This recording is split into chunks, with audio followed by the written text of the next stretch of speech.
So if you're watching this, you've most likely seen the Five Nights at Freddy's movie. Well, if you haven't, you probably should. It was pretty good. Well, at least I thought so. But even me, someone who's been with the series for 8 or 9 years at this point, today I'm going to be watching the FNAF World teaser trailer. Yeah, it just came out yesterday and I want to see it. was a little confused with what was going on with some of the major characters mentioned in the movie. Some characters have very simple justifications, motives, and backstories, while some just straight up don't. I'd hold this down to the movie's runtime. But for now, I really wanted to clarify and explain some of the major players in the Five Nights at Freddy's movie, and maybe even speculate on what these characters could mean or even do in potential sequels. Who am I kidding? There's definitely going to be sequels. I need more FNAF injected into my veins. Papa, more movie. No, the movie's over. We gotta Papa, me want more movie. Also, just a fair warning, this video contains major spoilers. I would skip this video if you haven't watched the movie and maybe come back to recollect your thoughts. I mainly wanted to make this for old and new fans that didn't quite get every detail concerning these important characters. I will also be going into these characters in chronological order according to the story. Sort of. I don't know, let's just get into it. The very first character we're introduced to is actually an unnamed security guard played by Ryan Reneke. Appearing in the film's opening sequence, this character is believed to be the night guard at Freddy Fazbear's before Mike Schmidt. Now I know that a lot of people have pointed this out, but on the videotape we see Mike put into the video player during his night 1 shift, we can barely see the name Fritz visible on the label. This is a reference to the night guard's name in Five Nights at Freddy's 2's custom night, or Night 7, revealed on the player's pink slip. If so, this could mean that the security guard's name might be that of Fritz Smith, probably just as a nod to the game. The actors even said that he personally likes this theory. It's also been confirmed in MatPat's video talking about the movie that this role was reserved for Markiplier originally. But due to Mark's role in his film Iron Lung, he was unable to have the time necessary to schedule his appearance for this movie. The next security guard waiting in line is that of Mike Schmidt, being played by Josh Hutcherson. More observant fans know that Mike Schmidt is the same name given to the character we play as in the first Five Nights at Freddy's game. Not a lot, or let's just be real, barely any details are given about this character from the first game, without the context of the rest of the series, mind you. So I'm glad the movie took some liberties to add some more personality or attributes to our oldest night guard. From the small glimpses into Michael's life, we see that Mike is obviously struggling with dealing with the loss of his younger brother Garrett, payments regarding his house and finding a job in general, and with his younger sister Abby, who he's struggling to connect with and fears he may lose due to his Aunt Jane. I'll get into her later. Regarding Garrett, we see Mike using the aspects of a book called Dream Theory, in which a person can replay events in their lives through dreams. Specifically, Mike uses this to replay his last memory of Garrett, where he was mysteriously kidnapped during a camping trip with his family. The whole purpose behind this is trying to find any details on who actually took his brother, but in actuality, Mike wants to try and fix this mistake from his past, hopefully changing this unfortunate outcome, which obviously won't be happening. To do this, Mike takes a drug called leprazolam, which specializes in quickly falling and maintaining sleep. With different details he uses to concentrate on that same memory, he is able to transport himself back using his dreams. I'm not gonna lie, I went into this movie thinking he was gonna be revealed as Michael Afton, being William Afton's son like many have theorized in the games. But I was wrong, and I don't think this will end up happening still either. He's clearly from another family, and doesn't recognize the last name of Afton, which is another detail that I'll get into later. Abby Schmidt is the younger sister of Michael Schmidt, and is played by Piper Rubio in the film. Before the movie's official release, many assumed her role was going to be synonymous with that of Elizabeth Afton from the game series, with Abby being an anagram for baby, and her being the younger sister of Michael, who many people thought at the time was Michael Afton, me included. However, this isn't true. Instead, we see the character of Abby having a disconnected relationship with Mike. It's said in the movie that Abby is around 10 years old, and was clearly not there for the kidnapping of Garrett. Mike's parental guidance over Abby is evident in the film as well, with him being her official caretaker. After the disappearance of their father, Michael probably had to try and find a way to support both of them financially. Also, this bugged me while watching, but Mike calls her Abs as a nickname throughout like most of the movie. I don't know. Well, anyway, in the context of the rest of the film, Abby is seen almost having a supernatural connection with the 5 different animatronics. She starts the movie off with doodles of her and Mike, and then when Michael and Abby are on the 3rd night of his shift, she starts to include the missing children and even Garrett in her drawings. It's made apparent that the spirit of Golden Freddy, which I'll just call Cassidy, is trying to reach out to her and get her to the location again. And at the end of the movie, we see Abby's drawing directly influence the animatronics to start attacking William, realizing they've been betrayed by him for so many years. William Afton is the main antagonist of the film, who's played by Matthew Lillard. Appearing in the first few minutes of the movie, William works as a career counselor who consults Mike, at first, about his limited options after his fight working as a mall security guard. After learning his full name, however, William quickly shifts the script and recommends this dingy pizzeria called Freddy Fazbear's Pizza Place. With what we know after watching the entire movie, we can assume that William leads people here to work the night shift, where they end up meeting their fate at the hands of the animatronics. This is like what we see with the first night guard. In this film, he almost acts as the phone guy for Mike's first night, saying things like, "I'll see you on the flip side." Looking back on it, I'm quite sad that Scott didn't return for a quick cameo as phone guy, but that's besides the point. After that, William doesn't make any appearances until like the last 10 minutes of the movie, being reintroduced as the Yellow Rabbit. Max is Abby's babysitter in the movie and is played by Kat Connor Sterling. Throughout the film, we can see her innocent appearance start to fade as we realize she and her brother are part of Aunt Jane's group to gain legal custody of Mike's sister, Abby. While she seems reluctant at first, she's actually the one to suggest that they break into the pizzeria and wreck the place, which would give Mike a bad rep. Later in the movie, when the rest of the delinquents are finished off, Max is lured by Freddy's spirit and gets divided by 2. When Mike later discovers these bodies, we can see that 50% of Max was stuffed into the Shadow Freddy costume. Garrett is the younger brother of Mike, who we are introduced to in the dreams Michael experiences throughout the movie. His character is played by Lucas Grant. It's explained to us that Garrett's disappearance had caused a big divide between the family, with Mike's mother passing away a little while back, and his father couldn't handle it and left. While Garrett seems to be the driving force for why their family fell apart, we don't really know the specifics of what happened to him. Well, we know that William murdered him, as William states during the final act. And as we know, when a kid dies in this series, there's literally no way that they can't possess some sort of animatronic of sorts. The movies could potentially be giving the audience some clues, however. Right at the end, we can hear the music from the Puppets music box in Five Nights at Freddy's 2, along with the Five Nights at Freddy's 2's Save Them minigame letters that spell out, "Come find me."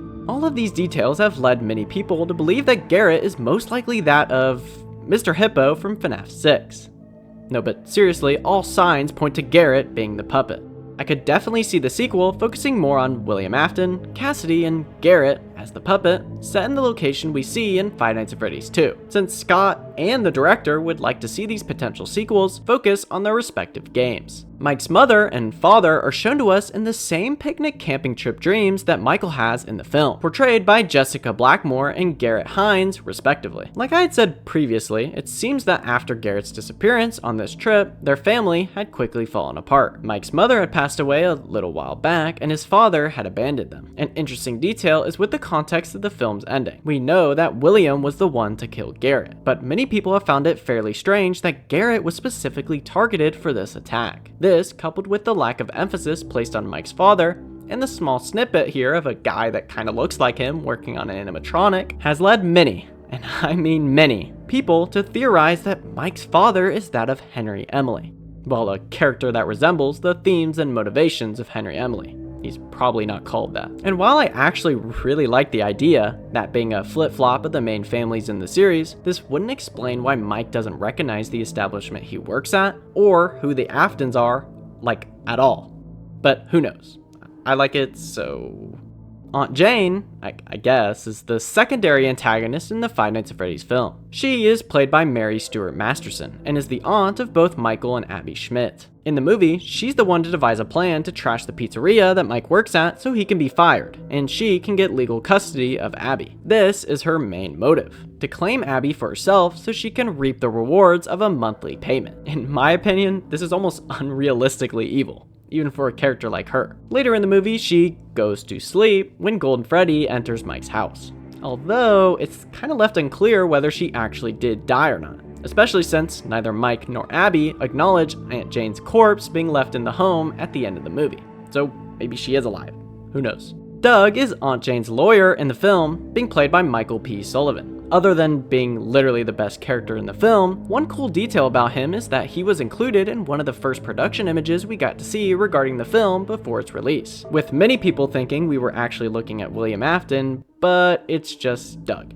Dr. Lillian is a character, played by Tadesa Young, that tells Mike that having a good job will help his case against Aunt Jane, giving him a second thought into taking Steve's offer for the night shift at Freddy's. She also clues us in to the presence of children being closely influenced by drawings and why Mike is so important to Abby, even though he doesn't initially see it. Kim is the employee working at Freddy Fazbear's Pizza Place, who predominantly appears in the security tape we see Mike watch on his first shift. This character is played by Bailey Winston, and honestly, I love her inclusion. It's one of the things I wish this film delved into more, and that's the actual pizzeria running in the 80s. Aside from this short security tape footage, we unfortunately don't see any. I also quickly wanted to mention the YouTuber cameos present in the movie, as none of them are major in terms of the story. On this Employee of the Month board, we can see the faces of popular YouTubers like Daco, 8-Bit Ryan, Razbowski, Baz, Fusion Z Gamer, DJ Sturf, and John Wolf. In the context of the movie, that would have to join the likes of Kim as past employees of the same establishment back in the 80s. Hopefully, nobody got bitten. The next two physical YouTuber cameos include Matt Pat from Game Theory and Corey X Kenshin. Matt Pat plays a waiter at Sparky's Diner when Aunt Jane is consulting with Doug, Max, and Jeff. Not gonna lie, my entire theater erupted when he came on the screen and literally said, "That's just a theory." It's kind of surreal. And Corey Kenshin plays an unnamed taxi driver that picks up Abby and Golden Freddy and takes them to Freddy Fazbear's Pizza Place near the end of the movie. He also makes a small cameo appearing in the post-credits scene with Balloon Boy? Yes, Balloon Boy, in the context of the film, is just a small figurine that is solely designed to jump scare the audience. I'm not even really sure if he should be included, but whatever. Having 3 separate appearances in the movie, where he scares both Mike Schmidt and Corey's taxi driver character. Guess the filmmakers really didn't like him either. The missing children's incident is the main reason that the location was abandoned in the 80s, as explained in the movie, with each of the 5 children being lured by William Afton in his yellow rabbit costume to a secret location in which he stuffed them inside of their respective animatronics. Now, while all 5 of the missing children aren't named in the film, it'd be pretty strange for the movie to just not use the ones that fans are used to by this point, that being Gabriel, Jeremy, Susie, Fritz, and Cassidy. One thing I found interesting while rewatching the movie was the order in which the kids are lured to the back room in the intro, with the order being Fritz, Gabriel, Susie, Cassidy, and finally with Jeremy. Fans of the series will know that it's very prominently suggested that Chica, or Susie, was the first of the kids to go missing, from this quote in Ultimate Custom Night. I was the first. I have seen everything. Another important detail is the suggestion that Lillian makes at the start of the film, saying that pictures and drawings hold tremendous power for children, and that images are the tools we use before we learn to speak. This is present in the influence that the drawings from both William and Abby have over the animatronics, but we can actually see 2 of the children talk in the movie, that being Gabriel, where he lures Maxine closer to Freddy, and Cassidy, where he speaks quite a lot. Either these 2 have some sort of exclusive control, or much more about this will be clarified in the sequel. I mean, I'm starting to see why people say that they didn't even know this was Golden Freddy, which I can honestly see why. His presence is 1, barely elaborated on, and 2, he kinda looks like the normal Freddy, with the color being more similar than the game's appearance of this character, only being referred to as Not Freddy by Cassidy, which a lot of people probably mistook for the character literally not being Freddy, like the animatronic. But like I said, I bet we'll see a lot more emphasis on this topic in the sequels or future movies just in general. Jeff is the leader of the small gang we see in the movie, and is also the brother of Max. He is played by David Lind. With the break-in scene, Jeff puts up a good fight as he sees Hank get killed off by Bonnie, but meets his end to Foxy in the exit door corridor. Vanessa Shelly, or again, big spoiler, Vanessa Afton, is the local police officer who seemingly knows a lot about Freddy's. In the film, Vanessa is portrayed by Elizabeth Lale. She knows about the missing children, knows about the security hires, and used to love the place as a kid. This, of what we learn later, is because she is William Afton's daughter, the sole, maybe owner of Fazbear Entertainment in the context of the movie, being very different from what we see of Vanessa in Security Breach, where she's totally just a security guard at the Pizzaplex and not a scary, mind-controlled rabbit thing that has a distaste for children or something like that. For the film, Vanessa seems to be working with her father to get some of his dirty work done, due to her mentioning that other security guards don't last very long, with William specifically saying things like having one job and cleaning up the mess that she started. It's also implied that growing up with the yellow rabbit as a father was a terrifying and traumatic experience for her, with Mike saying, "He really messed you up, didn't he?" Later in the movie, we see Vanessa take on William after reluctantly joining Mike to help save Abby. Fortunately, Mike and Abby are able to get her to a hospital in time, but she remains in a comatose-like state. Many have theorized that Vanessa could potentially return, just like with what we see in her game counterpart, taking on the appearance of Vanny. But something I'd personally really like to see is just her joining Mike and Abby and continuing to find where Garrett could be now, with the knowledge of the possession of the past victims of William Afton. The 5 main animatronics we meet as characters in the film are Freddy Fazbear, Bonnie the Bunny, Chica the Chicken, Foxy the Pirate Fox, and Golden Freddy. Freddy being the leader of the band, Bonnie being the guitarist, Chica as a backup singer, and Foxy typically seen as an out-of-order side attraction of the pizzeria. What's interesting about Foxy is the withering that's clearly evident on him. We can actually see behind-the-scenes footage of an unwithered FNAF 1 designed Foxy that was likely to be included in some of the flashbacks we see of the place running in the 80s. I genuinely wonder what happened to this animatronic appearance in the movie, as it's cut out entirely. And Golden Freddy is kind of one of those characters that is a bit harder to explain, but is generally seen as a mysterious entity that likes to teleport, and we see this in the movie. It's also interesting that he is the only animatronic that can be seen physically leaving the location. Other, less important animatronic characters are that of Mr. Cupcake, Sparky the dog, Ella, and Shadow Freddy. Mr. Cupcake is kind of on demon time in this film.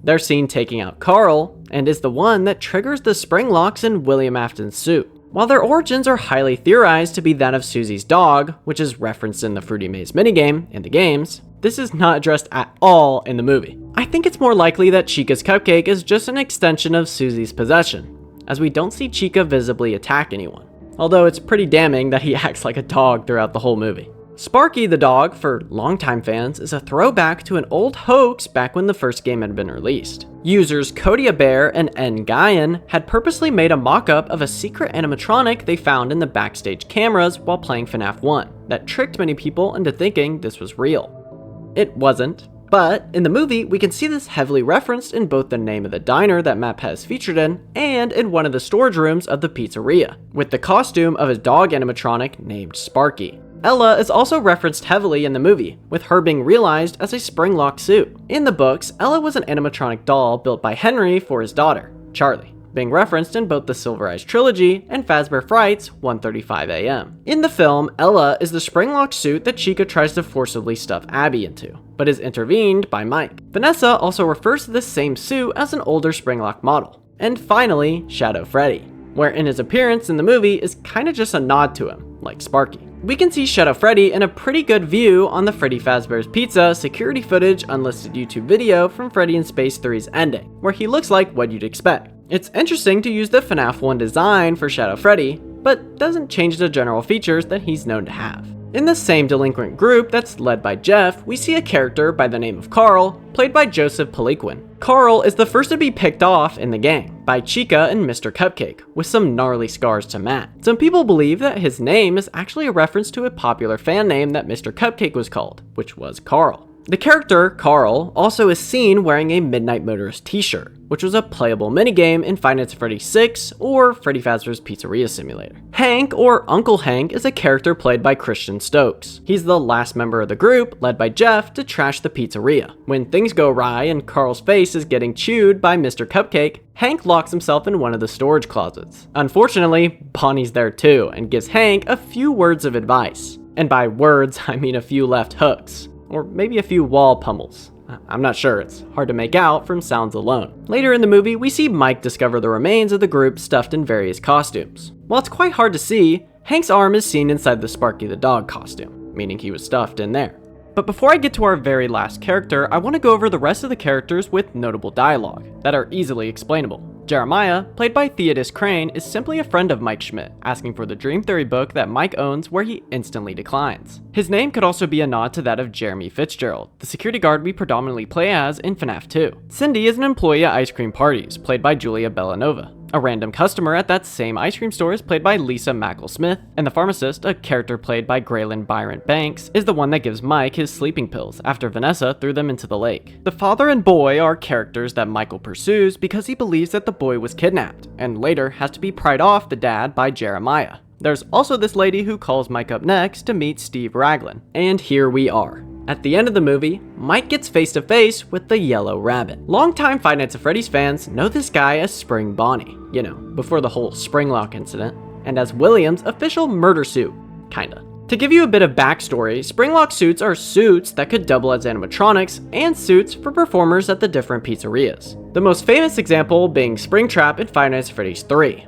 Where we learned that William met his fate after a Springlock incident due to the leaking rainwater in the safe room at the Five Nights at Freddy's 1 location. This was established as one of its main drawbacks, although the movie doesn't clarify this point specifically. This suit is what he uses in both the games, books, and even this movie to start the whole missing children's incident at Freddy's. The design of Spring Bonnie, or the Yellow Rabbit, is different from what we'd expect to see, with lots of withering or damage on the left side of the suit. We actually see a glimpse of what Spring Bonnie had looked like before its eventual withering, when Vanessa shows an old picture of her and her father, looking a lot like its FNAF World Adventure depiction, except with bright blue eyes instead of green. I bet, to William Afton, this rabbit costume feels like wearing a suit of armor, as it protects him and allows him to manipulate the animatronics. The drawing depicted shows this same Yellow Rabbit being friends with the missing children, making them believe that William is actually a good guy, which, you know, he's not.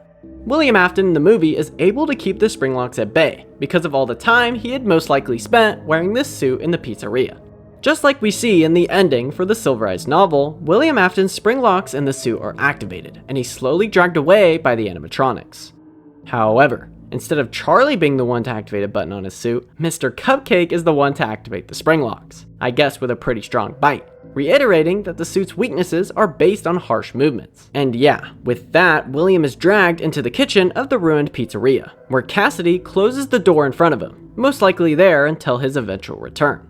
I mean, he always comes back. And with that ends the explanations behind the many different characters in the Five Nights at Freddy's movie. As a whole, I was a big fan of the movie, and watching it a few more times and getting the details right for the video was quite fun actually. Especially as someone who'd been with the series for so long, having these characters move and talk physically on the big screen was quite surreal, especially with the animatronics. They looked so good.